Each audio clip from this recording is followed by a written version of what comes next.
Selamat Dirgahayu Republik Indonesia yang ke-78. Terus melaju untuk Indonesia maju. Semoga Indonesia semakin kuat, mandiri, dan sejahtera. Assalamualaikum warahmatullahi wabarakatuh. Halo Bapak Ibu dan Sobat ASN dimanapun berada. Semoga sehat selalu dan semangat dalam menjalankan tugas. Saya Jaya Haryo, ASN di lingkungan Kabupaten Siyunjung, Provinsi Sumatera Barat. Pada video kali ini, kita akan berbagi informasi dan pengetahuan dalam rangka meningkatkan pemahaman kita semua, khususnya pemahaman terkait kebijakan keuangan yang ada. Pada video ini, kita akan belajar bersama tentang pengelolaan keuangan daerah.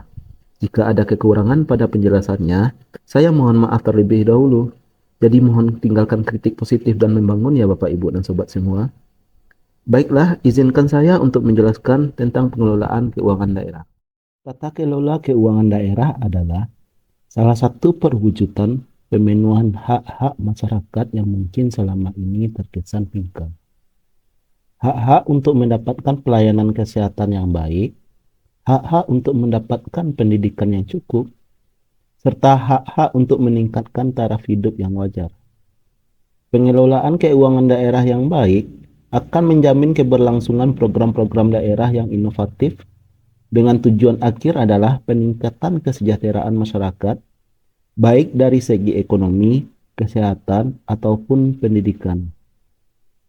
Tata kelola keuangan daerah yang baik akan selalu mempertimbangkan prinsip keterbukaan, transparansi, dan akuntabilitas, di mana semua proses pengelolaan keuangan akan melalui tahap-tahap yang dapat dimonitor dan diawasi oleh masyarakat dan dapat dipertanggungjawabkan dengan semestinya, sehingga akan dapat menutup pintu-pintu atau berbagai celah kemungkinan kebocoran anggaran.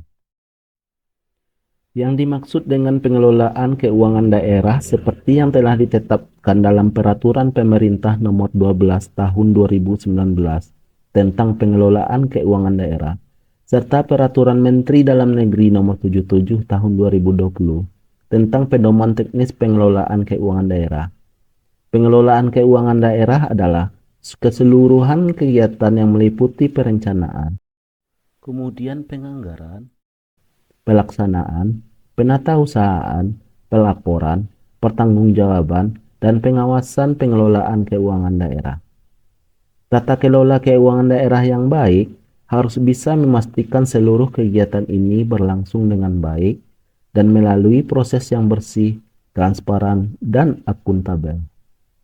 Pertama, kita akan membahas Peraturan Pemerintah Nomor 12 Tahun 2019 tentang pengelolaan keuangan daerah. Pada saat PP Nomor 12 Tahun 2019 ini diterbitkan, maka PP Nomor 58 Tahun 2005 tentang pengelolaan keuangan daerah dinyatakan tidak berlaku lagi. Tetapi pada pasal 224 pada PP Nomor 12 Tahun 2019 ini menjelaskan bahwa peraturan pelaksanaan dari PP Nomor 58 Tahun 2005 tentang pengelolaan keuangan daerah masih tetap berlaku sepanjang tidak bertentangan dengan ketentuan PP Nomor 12 Tahun 2019 ini. Pada prolog PP Nomor 12 Tahun 2019 ini menjelaskan bahwa keuangan daerah adalah semua hak dan kewajiban daerah dalam rangka penyelenggaraan pemerintah daerah yang dapat dinilai dengan uang, serta segala bentuk kekayaan yang dapat dijadikan milik daerah berhubung dengan hak dan kewajiban daerah tersebut. Selanjutnya adalah lingkup keuangan daerah.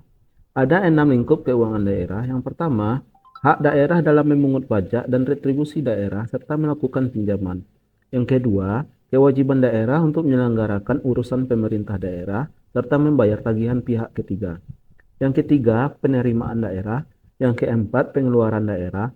Yang kelima, kekayaan daerah meliputi uang, piutang, surat berharga, barang, serta hak lain yang dapat dinilai dengan uang, termasuk kekayaan daerah yang dipisahkan atau yang dikelola oleh pihak lain. 6. Kekayaan pihak lain yang dikuasai pemerintah daerah dalam rangka penyelenggaraan tugas pemerintah daerah dan atau kepentingan umum. Kemudian kita akan bahas siklus pengelolaan keuangan daerah. Dimulai dari perencanaan dan penganggaran, dilanjutkan dengan pelaksanaan, penatausahaan, dan terakhir pelaporan dan pertanggungjawaban, pengawasan dan pembinaan. Selanjutnya kembali lagi pada tahap perencanaan dan penganggaran. Biasanya satu siklus pengelolaan keuangan daerah ini akan berjalan selama 2,5 tahun. Untuk perencanaan dan penganggaran dilakukan pada tahun sebelumnya. Pelaksanaan penatausahaan dilakukan pada tahun berjalan. Pelaporan dan pertanggungjawaban, pengawasan dan pembinaan dilakukan pada tahun berikutnya. Misalnya pada tahun 2023 ini, perencanaan dan penganggaran sudah dilakukan pada tahun 2022. Selama pada tahun 2023 ini, siklus yang terjadi adalah pelaksanaan dan penatausahaan keuangan sampai pada tutup buku pada bulan Desember 2023. Pada awal Januari 2024 nanti, dimulailah siklus selanjutnya, yaitu pelaporan dan pertanggungjawaban, pengawasan dan pembinaan.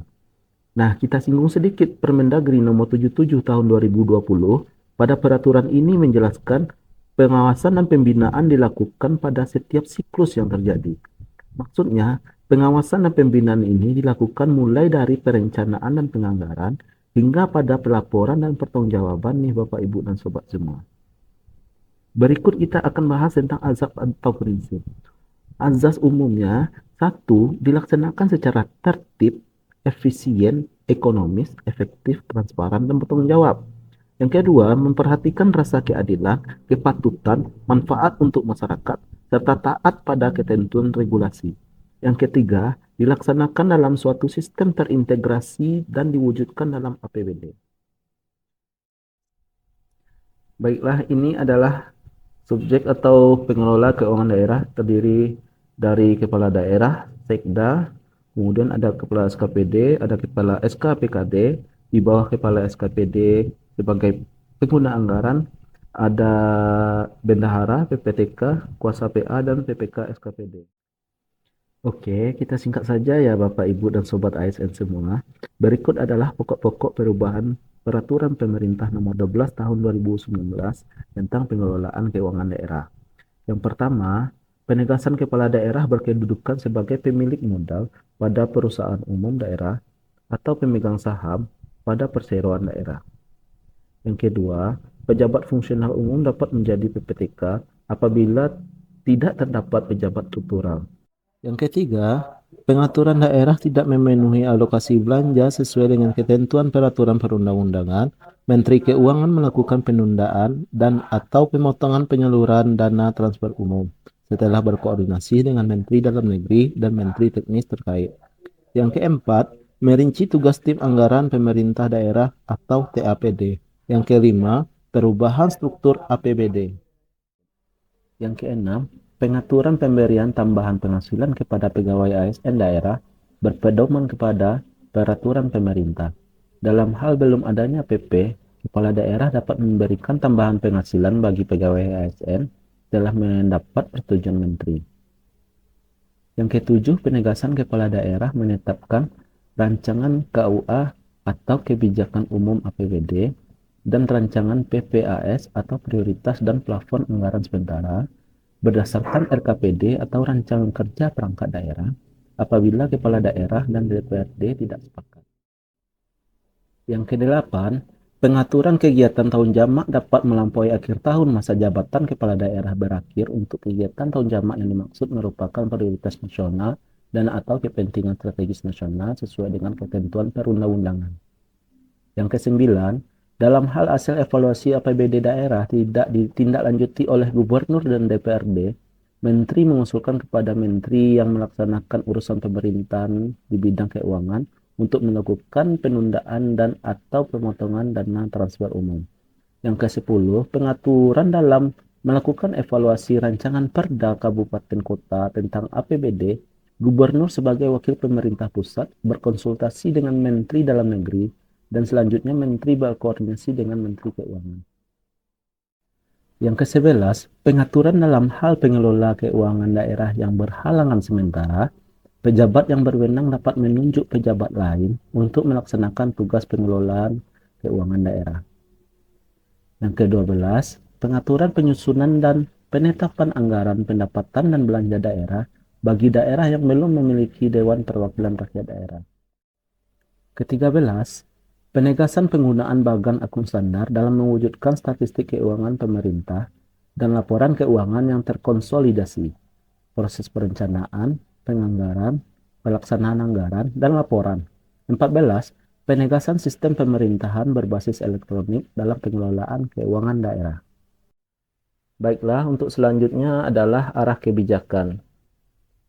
Arah kebijakan PP nomor 12 tahun 2019 ini berangkat dari Undang-Undang nomor 23 tahun 2014, kemudian terbitlah PP nomor 12 tahun 2019, kemudian untuk pelaksanaannya ada Permendagri nomor 70 tahun 2019, kemudian Permendagri nomor 77 tahun 2020, kemudian ada Permendagri 90 tahun 2019, dan ada 3 peraturan Perpres, yaitu Perpres nomor 54 tahun 2018, kemudian Perpres nomor 95 tahun 2018, dan Perpres nomor 39 tahun 2019. Kemudian ada 4 pasal dari PP nomor 12 tahun 2019, yaitu pasal 23, pasal 49, pasal 188, dan pasal 222 ayat 3. Jadi pada bagan yang ada di video ini, dapat dikatakan bahwa arah kebijakannya yaitu menuju satu data, satu sistem. Baiklah Bapak, Ibu, dan Sobat semua, kita lanjutkan untuk memahami Permendagri nomor 77 tahun 2020 tentang pedoman teknis pengelolaan keuangan daerah. Draft Permendagri nomor 77 tahun 2020 tentang pedoman teknis pengelolaan keuangan daerah total berjumlah 445 halaman, 5 pasal pada batang tubuh, dan 13 bab pada lampiran. Baiklah, untuk memahami Permendagri 77 tahun 2020, yang perlu diperhatikan pertama kali secara umum adalah 5 pasal yang ada pada batang tubuh peraturan ini. Bisa kita lihat pada pasal 1 berisi definisi-definisi, lanjut pada pasal 2 yang dapat dikatakan sebagai garis besar atau daftar isi pada lampiran Permendagri 77 tahun 2020 ini. Pada pasal 2 ayat 2 menjelaskan, pedoman teknis pengelolaan keuangan daerah dilaksanakan sesuai dengan ketentuan peraturan perundang-undangan. Dan pada ayat 2 menjelaskan pedoman teknis pengelolaan keuangan daerah sebagaimana yang dimaksud pada ayat 1 terdiri atas A. Pengelolaan keuangan daerah, B. APBD, C. Penyusunan rancangan APBD, D. Penetapan APBD, E. Pelaksanaan dan penatausahaan, F. Realisasi semester pertama APBD dan perubahan APBD, G. Akuntansi dan pelaporan keuangan pemerintah daerah, H. Penyusunan rancangan pertanggungjawaban pelaksanaan APBD, I. Kekayaan daerah dan utang daerah, J. Badan layanan umum daerah, K. Penyelesaian kerugian keuangan daerah, L. Informasi keuangan daerah, dan M. Pembinaan dan pengawasan. Lanjut pada ayat 3, ketentuan mengenai pedoman teknis pengelolaan keuangan daerah sebagaimana dimaksud pada ayat 2 tercantum dalam lampiran yang merupakan bagian tidak terpisahkan dari peraturan menteri ini. Jadi, secara umum kita bisa paham bahwa Permendagri nomor 77 tahun 2020 berisi tentang pedoman teknis dari 13 ruang lingkup pengelolaan keuangan daerah, yaitu 1. Pengelolaan keuangan daerah, 2. APBD, 3. Penyusunan rancangan APBD, 4. Penetapan APBD, 5. Pelaksanaan dan penatausahaan, 6. Laporan realisasi semester pertama APBD dan perubahan APBD, 7. Akuntansi dan pelaporan keuangan pemerintah daerah, 8. Penyusunan rancangan pertanggungjawaban pelaksanaan APBD, 9. Kekayaan daerah dan utang daerah, 10. Badan layanan umum daerah, 11. Penyelesaian kerugian keuangan daerah, 12. Informasi keuangan daerah, dan 13. Pembinaan dan pengawasan. Pada saat diberlakukan atau diterbitkannya Peraturan Menteri Dalam Negeri Nomor 77 Tahun 2020 tentang pedoman teknis pengelolaan keuangan daerah, maka ada 3 peraturan yang dicabut dan dinyatakan tidak berlaku lagi. Bisa kita lihat yang pertama, Peraturan Menteri Dalam Negeri Nomor 13 Tahun 2006 tentang pedoman pengelolaan keuangan daerah. Sebagaimana telah beberapa kali diubah, terakhir dengan Peraturan Menteri Dalam Negeri Nomor 21 Tahun 2011 tentang perubahan kedua atas Peraturan Menteri Dalam Negeri Nomor 13 Tahun 2006. Kemudian Peraturan Menteri Dalam Negeri Nomor 55 Tahun 2008 tentang tata cara penatausahaan dan penyusunan laporan pertanggungjawaban bendahara serta penyampaiannya. Dan yang ketiga, Peraturan Menteri Dalam Negeri Nomor 32 Tahun 2011 tentang pedoman pemberian hibah dan bantuan sosial yang bersumber dari anggaran pendapatan dan belanja daerah. Baiklah Bapak, Ibu, dan Sobat semua, sekian dulu yang dapat saya jelaskan terkait Peraturan Pemerintah Nomor 12 Tahun 2019 tentang pengelolaan keuangan daerah dan Permendagri Nomor 77 Tahun 2020 tentang pedoman teknis pengelolaan keuangan daerah. Mohon maaf jika ada kekurangan karena saat ini saya juga masih belajar. Untuk itu mari kita belajar bersama sehingga pengetahuan dan pemahaman kita meningkat dan dapat bermanfaat bagi kita dalam menghadapi tantangan perubahan zaman, terutama pada era digitalisasi saat ini. Dalam era digitalisasi yang berkembang sangat cepat seperti saat ini, banyak peluang yang bisa kita jadikan kesempatan untuk membuat diri kita berkembang. Salah satunya belajar tanpa batas melalui jaringan online. Sebelum saya tutup, saya ingin mengucapkan terima kasih kepada berbagai sumber referensi saya dalam video ini, terkhusus kepada akun YouTube Bapak Dedi Nordiawan. Terima kasih banyak Pak, mohon izin ambil referensi. Saya pribadi merasa terbantu dalam belajar melalui akun Bapak dengan link media pembelajaran online-nya. Dan untuk Bapak, Ibu, dan Sobat ASN semua, terima kasih telah menonton video ini sampai selesai.